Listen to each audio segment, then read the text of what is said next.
What is the minimum premium with a whole life insurance policy? First, we'll answer that exact question by price quoting small whole life insurance policies for individuals of different ages. And then we'll answer the question in another way, which will go over getting a whole life insurance policy for cash value and how we like to solve for the minimum.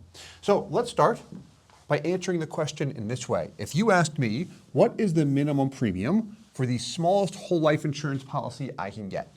What you'll find is with most life insurance companies, we can get a whole life death benefit as low as about $25,000. Meaning if you die, a $25,000 death benefit is paid out to your beneficiaries. So if we look at the minimum premium, and this is on a yearly basis, it will vary depending on your age, gender, and health rating. What we'll look at is several examples of a male with a standard non-smoker rating. So not a preferred rating, just a standard rating, which is what most people receive. So we have our age, life insurance benefit, that'll be $25,000 in each of the examples, and then the minimum premium. So if we get a policy for an infant, someone who's zero years old, it'll cost $150 per year. And if you wanted, you can even break that up over 12 monthly payments. Then we've got a 10-year-old for a $25,000 death benefit. It'll cost $190 per year. At age 20, it's $250 per year. 30 years old, it's $350 per year. As we get older, if we look at a 40-year-old, I'm at a minimum of $500 per year. At age 50, $700 per year. And at age 60, about $1,100 per year.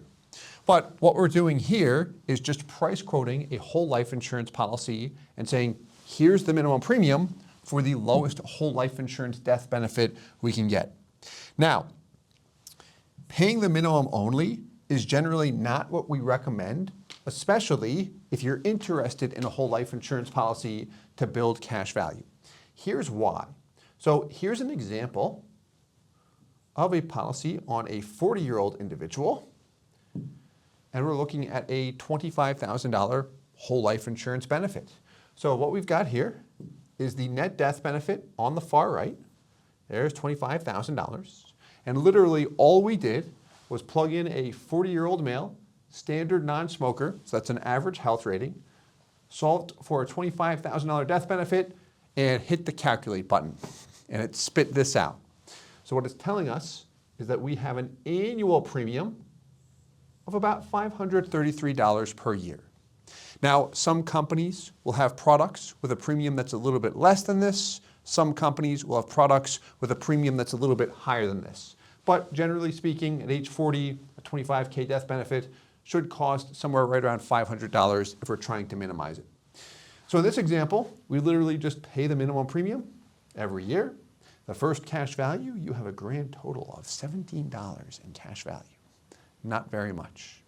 We can scroll down here, but what you're going to find is the cash value is not attractive at all.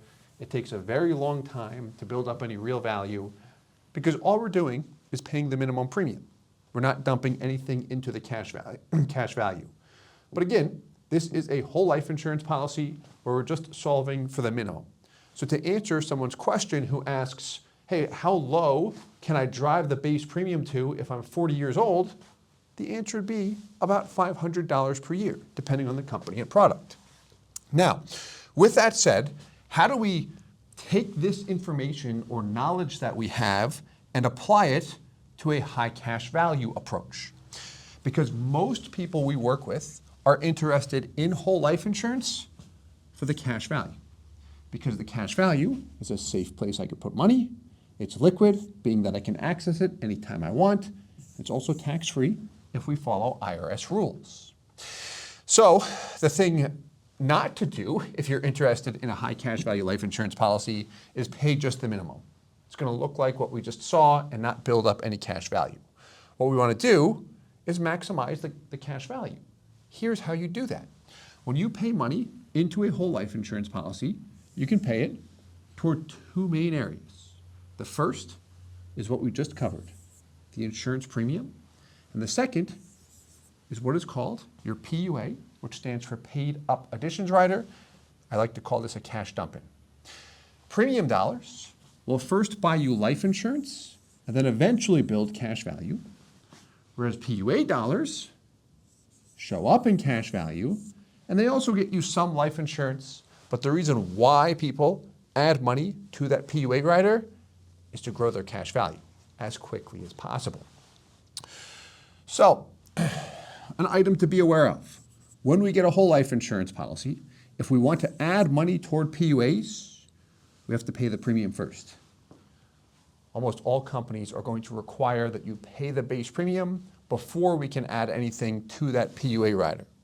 Now, what you'll find is that most of the top companies, and what I mean when I say top life insurance companies, is I'm referring to your 4 major mutual companies who are MassMutual, Guardian, New York Life, and Northwestern Mutual. They'll typically allow a yearly PUA payment of a maximum of up to 10 times whatever your base premium is. That's not a hard rule across the 4 major mutuals, but you'll see that's very, very close just to generalize what those companies allow. So, what does that mean if you're interested in a whole life insurance policy and you want cash value?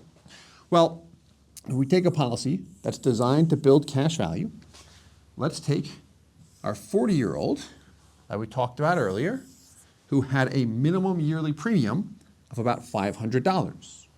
What we can do is take that same policy, so his minimum's about $500 per year, but we can set it up where he can add PUAs at his leisure, and we'll set it up in a manner where the total dollar amount he can pay per year is $5,000. But he's not committed to that. He'll be committed to closer to $500 per year with the ability to add more money into PUAs of, call it, another $4,500, which will get him to a total of $5,000. Make sense? All right, let's take a look. So here's the first policy we looked at. And what I want to focus on here is what you've got up top. See your annual premium at $532? All right, keep that number in mind. Let's take a look at our next illustration. Has the premium changed? $532 and change. Same individual, same health rating, same product. What is different? If you look at the net death benefit over here, it's not $25,000. It's $250,000. Now, how we did that is we didn't increase the whole life death benefit. That's still $25K. What you see here, this $225, is term insurance we attach to the policy. The cost of that term insurance for the first year is a little bit more than $100. So what that means is his true minimum commitment, if he wanted to pay just the minimum, would be these two combined, the $532 plus the $116. Now, if he pays just the minimum, everything else that's added to PUAs can be added to the policy at his discretion, meaning he's not required to add that money, but he can if he wants to. So he can commit to a small amount. This way the policy does not feel like a burden, and he can dump in extra cash at his discretion, which will accelerate the cash value growth. So as we look at this example, this one assumes he's going to max it out every single year at $5,000. But if we look at just the first year, he pays in 5. He's got $4,250. By the 5th year, he's paid in $25,000. 5 times 5 is 25. And he has $25,000 and change. So he is cash positive by the 5th year, and he's very close by year 4 as well, because he's paid a total of how much by the 4th year? $20,000, and he has $19,000 and change. So let's wrap up very quickly by looking at a side-by-side here, because we usually like to do this for people we work with. These are the 2 examples we just looked at. On the left, you've got the policy with the true minimum. So if someone asks, hey, what's the true minimum for this policy I'm getting? The answer would be $533. Like, that's the true minimum. That'll get you a $25,000 whole life insurance benefit. Now, if he said, well, I want cash value, how can I add more money to this policy? I would say, well, what we could do is slightly increase your minimum. What we don't have on this sheet is the cost of the term, but your minimum is going to be $600 to $700 and change per year. Then you have the ability to add more money to PUAs. We'll always factor in the minimum premium, the term insurance, the PUA. We lump that all together. That gives you your annual funding.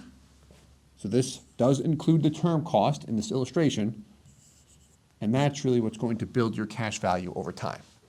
Breaking even between years 4 and 5. In this example, we stopped the funding after 15 years. You could fund longer if you want, but we stopped it altogether. And the cash value just keeps on growing over time, which is fantastic. But to answer the question, what's the minimum? Well, to get the true minimum, we would solve for a $25,000 whole life insurance death benefit and show you exactly what that minimum premium is. And if you are interested in funding the policy with a certain dollar amount, if it's $5,000 per year, we would put the minimum premium at or as close to 10% of that $5,000 number. The same is true if someone said, I want to pay $50,000 per year. Knowing that we can push the minimum premium to about a 10% minimum because we can add 10 times that in PUAs. If the max I wanted to pay is $50,000, then the minimum would be about $5,000.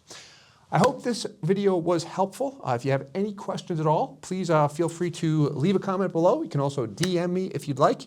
And as always, I hope this helps. Thanks so much.